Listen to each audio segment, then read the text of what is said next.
What's up, everyone? Marc Lobliner, TigerFitness.com, rocking and rolling, yiggy yes y'all, and you know what I'm all about. Anyway, this is the Q&A, man. The Q&A, I have a thread going on my Facebook fan page, facebook.com/Marc Lobliner, and I answer it one by one. I don't read it first, and I just answer it as it comes along. So, here we go. The first one is from Andrei Chaika. Shit, I just lost my spot. Andrei Chaika, how to emotionally deal with trauma. Silly, but I know we all go through this. Injury happens when we're out of the gym for a week or more. It depends on your injury. There's very few injuries that have you totally out of the gym. Injure your upper body, you still have legs. Injure your lower body, you still have arms. If you injure your wrist, you can still do cardio. Thing is, you deal with it, but you train not around it, you train through it. Even if you tear your pec, even if you slightly tear your pec, even if you injure something, injure your arm, injure whatever, you have to rehab it, so training will be inherently evolved. Hell, my brother, the day after ACL reconstruction, was back in the gym training arms. There is no reason why. Now, however, I only train 4 days a week. I do cardio on those off days, but there's no reason why you shouldn't be able to take some days off. But to miss an entire week due to injury, it just depends on how severe that injury was. Know what I'm saying? I don't think it's that big of a deal. From TJ Willis, what are your feelings on formulating your macros based off lean body mass versus body weight? For those that are higher than 20% body fat, it seems that you're essentially feeding your fat than eating that many calories. At the end of the day, you can eat more food. When you weigh more and get away with it. My goal is 1 to 2 pounds of fat loss per week. From what I have found, regardless of if you're 300 pounds of fat or 300 pounds of lean mass, you can eat more calories. And to get to 300 pounds of fat, you have to really fucking try to eat a lot of food and be out of shape. You have to be inactive, you have to eat a lot of food. So at the end of the day, I think you should go by body weight. A gram of protein per pound of body weight, not lean mass. That also leaves it up to the error that you can have when using any body fat calculator. The only method that I really like is hydrostatic weighing that's in the water, and that's too much work. If you weigh 300 pounds, taking 300 grams of protein, and the way I do it when I'm coaching is I adjust your macros and everything based on reaction. I start you really high and I go down as low as possible. Bottom line is, set it high. You want to always, excuse me, you want to always start higher. So by going by body weight, you're going to start higher. Don't start your calories too low. You can always go down, but it's a pain in the bitch to go back up. This one comes from Brandon Utes. Say you eat before you work out and you puke during your workout. Should you recover the amount of macros you puked or just disregard and carry on with the rest of your macros? There's no way to measure your puke, and this is the most fucking disgusting, pointless question I've ever heard, but we answer everything here. So at the end of the day, you want to just move the fuck on. There's no way to know how many macros you puked up. And if you're puking while training, you really need to look into what you're eating before training and why you're so out of shape that you're puking during training. From Cody Lacey. Blah, blah, blah. I've been told that. Okay, my question is different. I started a dietary supplement company a little over a year ago and have been selling whey protein powder for 4 months. I get a third-party lab test. I get manufactured NFS certified. They're also NSF Sport. I work so hard at it, I think my best move would be to get a mentor to avoid mistakes other people made in the past.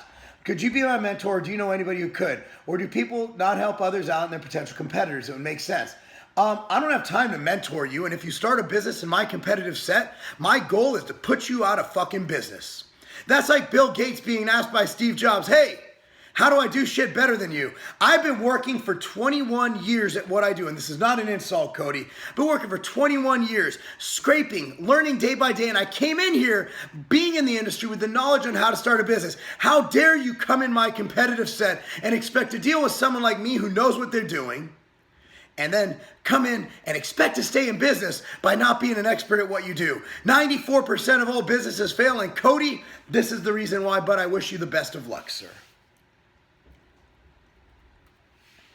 Also, NSF, I hope your runs have to be at least $30,000 a piece because you can't run less than a 1,000 units and you're looking at 5-pounders. I don't know if it's actually, I don't know if you're being lied to about that NSF. Also, the protein amino spiking panel, that's $1,500.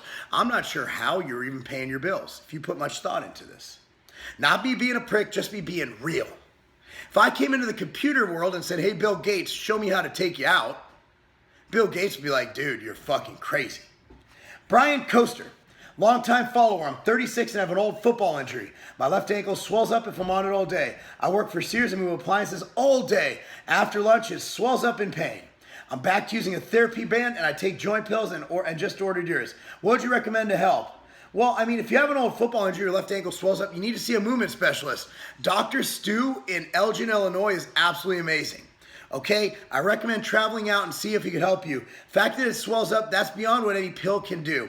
What you need to do is you need to rehab that bad boy and you need to fix it. And there's some structural inefficiencies and also it's swelling up. You're going to be compensating with your other leg, which means that you will have imbalance issues, which will lead to issues with your left. I see this is your left ankle. It really lead to hip and knee issues with your right knee and hip.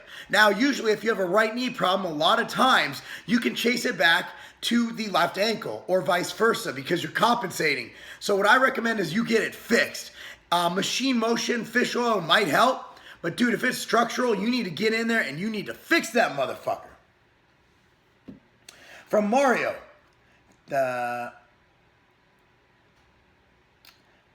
okay, if you could pick an era, or more specifically a decade in which to bodybuild or start your company besides the one we're currently in, what would it have been?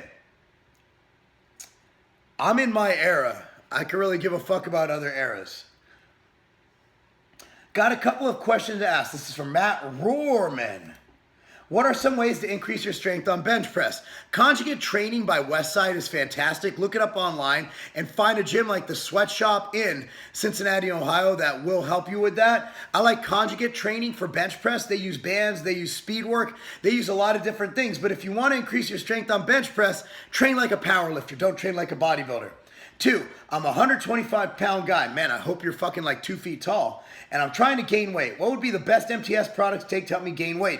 You need to eat more. You need to go to massdiet.com. That's MASS diet.com. It's free. That'll give you a way to eat. You need to eat more. My products are not what you need. You need to eat more. But if you want products to help you, we have Epic Gains, which is a mass gainer. And also there's Insurgent and Barracuda with Tyrant. That stack right there, which will help put you in a favorable atmosphere to gain lean mass by optimizing your natural testosterone levels. From Mario. What is the hardest aspect of life when you balance being a successful businessman, a great father, and damn near freak in the gym? The hardest aspect is giving enough time to my family. I'm addicted to business. I'm a business freak. I'm a workaholic. And I really have trouble with balance. Now, I am starting a new vlog. It is called Behind the Hustle. That is starting tomorrow on this YouTube channel. Be sure to follow that series. It's me and Katie vlogging our lives and events in our lives. Now, that's going to be something to watch. Bottom line is we always strive for balance, but just remember, when you die, it's not how much money you have. It's all about the people you love. It's all about your family and the legacy you leave behind, which is something that I'm paying attention to as I book my trips for this year to make sure that I'm there for my family. From Lindsay Richard Clark, can you continue getting good gains if you blast and cruise test only with other compounds? I'm currently on TRT from doctor. Then I recommend you stay on TRT from your doctor and not go on the black market. Lindsay, unless you're a professional bodybuilder or an athlete, I think TRT gets you up to a normal range. I cannot recommend you go on illegal products on this video because guess what? The DEA, the FDA, they all have the internet, and I'd rather not go to jail or I'd rather not be in trouble. From Dan Hawthorne, besides supplements like Barracuda and Insurgent, what are your top 5 for naturally keeping your testosterone levels elevated? I'll link down below in the related videos, top 5 ways to increase your testosterone. Honestly, I'd recommend a good vitamin D and zinc supplement. Vitamin D especially, Machine Multi has zinc in it. And beyond that, nothing.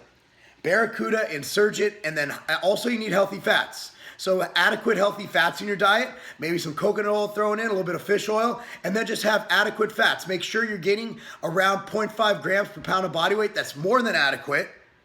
And your testosterone will be optimized. Also, avoid overtraining, meaning that you don't need to train for 12 hours a day. That will put a crush on your system. Let's go for one more. Being almost 50, I am back in the gym after 8-year break, having trained 24 years before the break. In your opinion, is 10 pounds a week too much to raise my max lifts? I'm training 5 days a week on a push-pull legs regimen. Dude, go up by what your body wants. Hell, if one week you get 225 for 10 reps, next week you get 235 or 245 for 10 reps, hell, you get 255 for 10 reps. If your muscles and joints can support it, go ahead and do it. Guys, thank you so much for watching. I'm Marc Lobliner, tigerfitness.com. Why am I not wearing a shirt? Because last video I didn't wear a shirt on a Q&A. I got triple the views, and that's not a game. So I'm looking at my email this morning. I get a mass email from one of the other sites that sell supplements that you're just a number to, right? They were bragging that one supplement line was free shipping. Bro, if you order over $99 in product in the continental US, any day of the week, free shipping. Anywhere in the US, at continental USA. Free shipping on orders over $99 at tigerfitness.com. Why even look at the other guys? And also, we ship from Vegas and Ohio. Most places in the US are a 1 to 2 day ship. And that's not a game.